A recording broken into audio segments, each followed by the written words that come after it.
Cooperative ഓർഗനൈസേഷനും കമ്പനിയുമായിട്ട് joint stock കമ്പനീസുമായിട്ട് ഒരു comparison, രണ്ടിനും രജിസ്ട്രേഷൻ ആവശ്യമാണ്. കോപ്പറേറ്റീവ് സൊസൈറ്റിക്കും രജിസ്ട്രേഷൻ ആവശ്യമാണ്, അതുപോലെ തന്നെ കമ്പനിക്കും രജിസ്ട്രേഷൻ ആവശ്യമാണ്.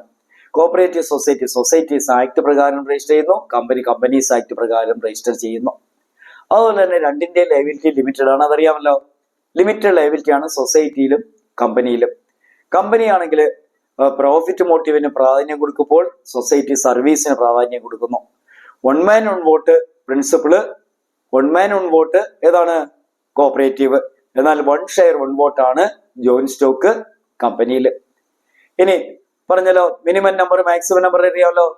കമ്പനി ആണെങ്കിൽ മിനിമം നമ്പർ, പബ്ലിക് കമ്പനി ആണെങ്കിൽ 7, പ്രൈവറ്റ് കമ്പനി 2, സൊസൈറ്റി ആണെങ്കിൽ 25 മിനിമം, എന്നാൽ ഇൻഡസ്ട്രിയൽ കോപ്പറേറ്റീവ് ആണെങ്കിൽ 10 മതി.